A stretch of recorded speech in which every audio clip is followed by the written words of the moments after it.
Hi guys, good evening. সন্ধিয়াৰ পৰা ব্লগটো আৰম্ভ কৰিলোঁ। সন্ধিয়া লৈ আহিছে লোকেল মুৰ্গীৰ মাংস কাটি কুটি লৈ মই ধুই চুই বনাই আছোঁ।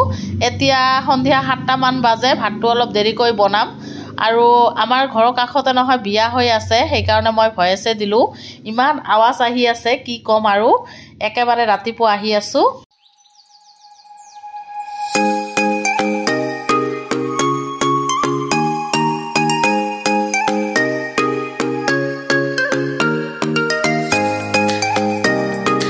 Good morning, welcome back to my channel. আশা কৰিছোঁ আপোনালোক ভালে আছে, ময়ো ভালে আছোঁ। আজি আৰু এটা ভিডিঅ' লৈ আহিলোঁ আপোনালোকৰ মাজত। ৰাতিপুৱা উঠিয়ে ইয়াত মানে অলপ খোজকাঢ়ি আছোঁ, কাৰণ আজিকালি ৰ'দটো দিয়ে নহয়। এতিয়াও চাহ নাস্তা কৰা নাই আৰু ল'ৰা খাই লৈ গ'ল। তাই নহয় ৰুটি চাহ খোৱা নাই, তাইক ফ্ৰাইড ৰাইচ বনাই দিছিলোঁ, সেইটোৱে খাই গ'ল। তাৰ ডেইলি বাহানা, আজিকালি ৰুটি চাহ খাব নোখোজে। এতিয়া যাওঁ ৰুটি চাহ বনাওঁ। এতিয়া ৰুটিকেইটা বনাওঁ চাহ খাবৰ কাৰণে, আৰু ল'ৰা স্কুলত লৈ গৈছে ফ্ৰাইড ৰাইচ, মানে আমি ঘৰুৱা ভাষাত ভাত ভাজা বুলি কওঁ। ধুনীয়াকৈ কণী চনি দি ভাতটো ভাজি দিছোঁ, দেখিছেনে? খায়ো গৈছে, লৈয়ে গৈছে। সেইটোও বোলে ফ্ৰাইড ৰাইচ। বনা হৈ গ'ল, এতিয়া চাহটো খাই লওঁ, তাৰপিছত কাম চাম কৰিম। আৰু বজাৰ আনিছে, বজাৰখিনি গুচাই থলোঁ, মানে কেঁচা চব্জি, জলকীয়া, পিঁয়াজ এইবিলাক লৈ আহিছে। আৰু মাছখিনি দেখাই দিলোঁ, এইখিনি মাছ ধুই চুই থৈ দিছোঁ।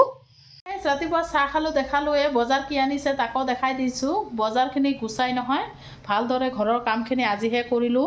বিছনা চাদৰবিলাক পাল্টাই দিলোঁ, 2টা চাদৰে, আৰু ঘৰ চৰবিলাক একদম চকচকা কৰি মুচি ল'লোঁ। 2 বাল্টিমান কাপোৰ ধুই দিছোঁ, এবাল্টি ৰাতিপুৱাই ধুই শুকা দিছোঁ, আৰু এবাল্টিমান এতিয়াহে ধুলোঁ। আহক দেখাই আছোঁ। কেইদিনমান ধৰি নহয় কাম মানে এনেই আছে, দেখিছেনে? এবাল্টি কাপোৰ লৈছোঁ আৰু এবাল্টি ওপৰত দি আহিছোঁ আগতে। আৰু ঘূৰি ফুৰি আহি নহয় মোৰ মানে গলৰ মাতটো চেঞ্জ হৈ গৈছে। অলপ পানী চানী বদলিছিল নহয়, সেইকাৰণে। তথাপি কাম বাদ দিয়া নাই, কামখিনি কৰি আছোঁ। কাৰণ 4-5 দিন কাম কৰা নাই, তাতে ইমানখিনি কাম জমা হৈ আছে। এতিয়া কাপোৰখিনি ওপৰত চাদৰ ওপৰত দি আহোঁ, তাৰপিছত আহি ৰন্ধা বঢ়া কৰিম। আপোনালোকে কিন্তু ব্লগটো শেষলৈকে চাই থাকিব। কাপোৰখিনি শুকা দি আহিলোঁ, এতিয়া ৰন্ধা বঢ়া কৰোঁ। মাছ এনে বনাইছোঁ, মাছৰ জোল বনাইছোঁ, আৰু এতিয়া চব্জি দি বনাম। আহক দেখাই আছোঁ, আপোনালোকে ব্লগটো শেষলৈকে চাই থাকিব। মাছ এনে জোল বনাইছোঁ, আৰু কেইপিচমান আলু বিলাহী দি বনাম। এতিয়া ভাজি লওঁ, তাৰপিছত বনাই আছোঁ। আৰু ল'ৰাৰ কাৰণে কেইপিচমান মুৰ্গীৰ মাংস নহয় থৈ দিছিলোঁ, আৰু এইখিনিও আছে। ল'ৰাৰ কাৰণে বিৰিয়ানী বনাই দিম দুপৰীয়া সময়, তাই মানে ভাল পাব খাই। আৰু চব্জিখিনি বনাই লওঁ, যি বনাম, আৰু মাছ ফ্ৰাই কৰি লওঁ।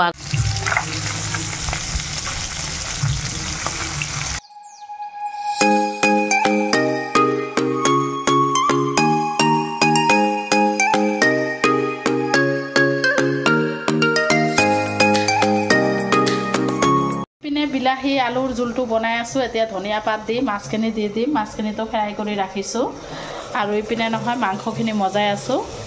এতিয়া চাউলখিনি দি দিম। ল'ৰাৰ কাৰণে বনাই আছোঁ, অলপখিনি, বেছি নহয়। চাউলখিনি দি দিলোঁ। চাউলখিনি কিন্তু জহা চাউল হয়, এটা আলুও দি দিছোঁ, কাৰণ চিকেন অলপখিনি নহয়, সেইকাৰণে। আৰু বিৰিয়ানীত নহয় আলু চালু দিলে ভালে লাগে খাই। মছলাখিনি কিন্তু ঘৰৰ মছলা দিছোঁ, এটাও কিনা মছলা নহয়।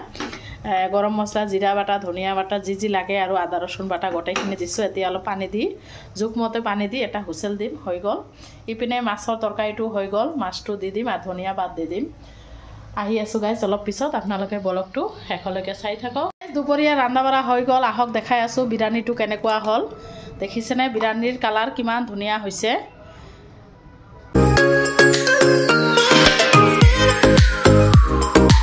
আৰু ইপিনে হৈছে বিলাহী আলু দি মাছৰ জোলটো, আৰু এনে মাছৰ জোল বনাইছোঁ। এইটো হৈছে কেঁচা মাছৰ জোল বনাইছোঁ, আৰু সেইটো হৈছে ভাজি বনাইছিলোঁ আলু বিলাহী দি। বিৰিয়ানীৰ কালাৰটো কিন্তু খুবেই ধুনীয়া হৈছে। এতিয়া খাব অহা নাই, ল'ৰা আহি আজি খুব মানে হেপী, কাৰণ বিৰিয়ানী পাব তাইক, আৰু কি লাগে। যি কি নহওক, খোৱাৰ সময়ত দেখাই আছোঁ, আপোনালোকে ব্লগটো চাই থাকক। আৰু মোৰ গলৰ মাতটো যে চেঞ্জ হৈ গৈছে নহয়, কেতিয়া যে ভাল পাম ক'বই নোৱাৰি। দুপৰীয়া অলপ বিৰিয়ানীয়ে খাই লওঁ, ভাতো বনাইছোঁ, ভাত চাত নাখাওঁ, আৰু বিৰিয়ানী অলপ খাই লওঁ। একেবাৰে সন্ধিয়া আহিলোঁ, চাহ বনাই আছোঁ, এতিয়া চাহটো খাই আহি আছোঁ। আপোনালোকে ব্লগটো শেষলৈকে চাই থাকক। হাই গাইজ, সন্ধিয়া চাহ খালোঁ দেখালোৱে। চাহ খাই ৰেডি হৈছোঁ, অলপ বজাৰত যাম, কিবা কিনিবলৈ আছে, দেখাম বাৰু আপোনালোকক। আৰু আজি 5 দিন পিছত ঘৰৰ কাম চাম কৰিলোঁ, মানে সংসাৰৰ হাল ধৰিলোঁ। 2 দিন আগতে আহিছোঁ, আহি পেলাই এদিনতো ৰন্ধা বঢ়া কৰা নাই, হাজবেণ্ডে কৰি থৈছিল। তাৰপিছত দিন বিয়া চিয়া খালোঁ, আজিহে ৰন্ধা বঢ়া কৰিলোঁ। কাপোৰ অলপ বেছিকৈ ধুই দিলোঁ, ঘৰৰ কাম চাম কৰিলোঁ, মোটামুটি যিখিনি কৰিব লাগে। এতিয়া বলক বজাৰত যাওঁ। আৰু য'তে নুঘূৰোঁ কিয় নহয়, মানে যিমানে য'তে নাযাওঁ 2 দিন 3 দিন 4 দিন 5 দিন এসপ্তাহ, তাৰপিছত কিন্তু আৰু ভাল নালাগে, ঘৰত আহিবলৈ মন যায়। যি কি নহওক এতিয়া যাওঁ বলক। এতিয়া 7টামান বাজে আৰু লগৰ এজন যাব, একেলগে যাম আৰু তেনেহ'লে বলক। খোজকাঢ়িয়ে যাওঁ, বজাৰ ওচৰতে, বেছি দূৰত নহয়।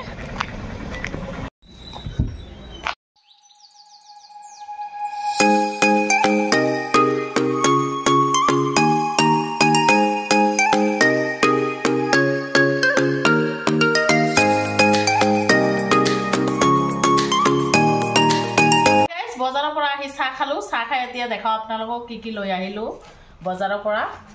এইবিলাক হৈছে উৰ্ণা গোটেই, এইটো এটা, কাৰণ ৰজা আহি পালেহি নহয়। এইটো এটা লৈ আহিছোঁ। আৰু বহুত দিনৰ পৰা ল'ম বুলি ভাবি আছিলোঁ, নাইটি আৰু উৰ্ণা একেলগে যে, এইটো এটা হয়, দেখিছেনে? এইটো নাইটিৰ লগত উৰ্ণা। আজিকালি যে নাইটি উৰ্ণা পায়, বেছি দামো নহয়, তথাপি লোৱা নাই, আজিহে মই ল'লোঁ, দেখিছেনে? আৰু এটা লৈছোঁ, কাৰণ গোটেইবিলাক মোৰ নহয়, বেলেগকো দিম, সেইকাৰণে। এইটো এটা নাইটি আৰু উৰ্ণাটো একে কালাৰ, দেখিছেনে? কেনেকুৱা লাগিছে কমেণ্টত জনাব। আৰু এটা বাচ্চাৰ কাৰণে কাপোৰ লৈছোঁ।